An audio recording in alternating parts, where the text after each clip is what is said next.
Hey everyone, what's going on? It's the Instant Classic here again. Before I get started, just a quick thought on William Regal. Yeah, it's unfortunate. I don't know if he got on the wellness thing for steroids or drugs. I don't like to make generalizations, but assuming that he is English, pot would be a logical choice there. But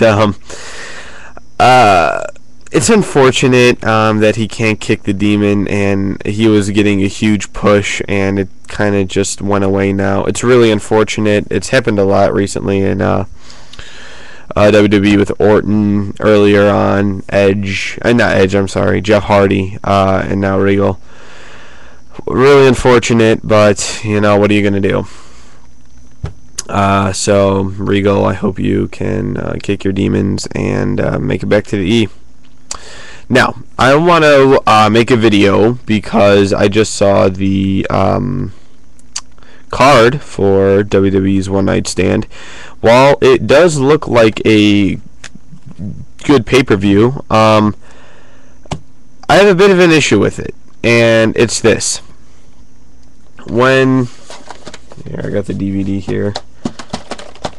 Sorry, I have it. Okay, sorry about that. Anyway, here it is, the original One Night Stand. I was not into wrestling in 2005 when this originally aired, so I did not see any of the build-up for it, but from what I've seen in promos in there, it was absolutely great. WWE I don't really think people understand how big of a risk WWE was taking when they made the original One Night Stand. While I have always had a dream of them doing a WCW show, as that was the show I watched, and not ECW, not because I didn't like it or anything, I just was never up late enough to ever view it. But WWE took a really, I think anyway, a big gamble on One Night Stand. I mean, yeah, sure, they sold a lot of DVDs about them, but could you really put on a live pay-per-view with a bunch of old dudes that nobody really wants to see anymore? Potentially. And they did. And wow, I mean, what a success. That was an absolutely fantastic pay-per-view. I watched, I think, one episode of ECW, of the old ECW, when I was a wrestling fan.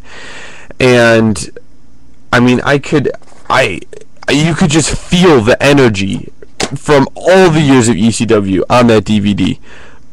It was just unbelievable. I mean, the ending segment of that show is probably in my top 5, probably top 3 segments of all time. Because, I mean, I don't really like the ECW guys, they're a little too hardcore for me. But I felt when I'm watching that show, I could feel myself when, it was Team ECW versus Team WWE, and, Taz comes out and he's facing down with Kurt Angle and they have a big war and ECW wins. How can you not root for ECW in that situation? It was just a great moment in wrestling. You were just watching it and they lived, They were the good guys. WWE was the bad, big bad corporate guys, and ECW is kind of like the small time hippie promotion. More or less a better metaphor there. But it was such a great show. They did it so well. Then the next year, 2006, I did see the build-up for this show. One Night Stand 2. Rob Van Dam won the Money in the Bank at WrestleMania and went on to cash in a One Night Stand. The build-up for this was probably the best build-up for a show I probably have ever seen. What can I say? I mean, they were expanding the new ECW brand. Everyone was so pumped up about it. I mean, a lot of big names are moving over there. Big Show was moving over there. Kurt Angle was moving. Rob Van Dam was moving. Everybody was moving over there to ECW. And it was just going to be an awesome event. The whole WWE versus ECW show special that they did was fantastic. I always love. I had some buddies over and we watched it. It was great. But I mean, overall, again, you could feel. I mean, not. I wouldn't say this show as much because this show was really trying to get the new product over and established, rather than just being a kind of like a tribute to what as the previous year to what it once was. So I think this year is trying to get us established, except for matches with like Balls Mahoney, Masato Tanaka, Taz and Jerry Lawler, FBI and versus Tajiri and Super Crazy. But I think matches like Angle and Orton, Rey Mysterio and Sabu, John Cena, Van Dam were meant to be matches that were going to be the core, the fundamental of the future ECW, and the show is built up fantastically. I mean, granted, nobody thought John Cena was walking out of Hammerstein with the title. That was a given, basically. But a real fun show. I did not see this pay-per-view live either. I actually didn't buy this show until pretty recently. I would say within the last 6 months, and it's been out for like year, almost 2 years now. It's crazy to think about. Yeah, and then we had last year.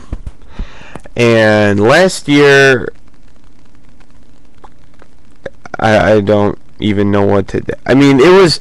I still have not seen the pay-per-view to this day. There was nothing special about it. I think that the One Night Stand name has always. It was a very special thing when it first started, and in the next year after that. Now it's thrown into the shuffle with the rest of the WWE pay-per-views. I'm not against them doing at all a pay-per-view where they have all hardcore gimmicks. That's the spirit of the One Night Stand pay-per-view. But One Night Stand was so much more than that. I mean, ask Paul. I assume he booked both of these shows. Ask Paul when he did it. He did it with a passion. He did it with a drive. He didn't just, have any feud from any of the company, just throw him in the pay-per-view with a gimmick. That's not what Paul was about. Paul was about putting on the best product for his viewers. Fans love invasion angles. They love like faction warfare. They want to see, this team versus this team. Let's gut it out to see who wins. That's what I believe One Night Stand should be about, where ECW gains momentum in doing so. Can possibly gain a couple more, at least one, hopefully big name, to add to their roster and make it a little bit more credible. That's my opinion. They should always make it something special, and if they weren't going to do that, they should drop the One Night Stand name, because to me, and I think to a lot of other people, I mean, I never watched ECW back in the day, but it still means something to me, So, I mean, this year is more of the same. It's just random feuds that are thrown together, and they're put in a match. I don't get it. I don't understand WWE. I mean, I just don't know. So, hopefully one day, it can be restored to that. But until then, we're going to have to deal with this. Which, it should still be a good pay-per-view, I will say that. But it just won't have the raw emotion that the first two had, so. Alright, that's basically all I have for today. I'll try and make another video relatively soon. I can't make any promises, though. So, everyone have a great weekend. Yeah, we're close enough. Have a great weekend. And I will see you later. Thanks.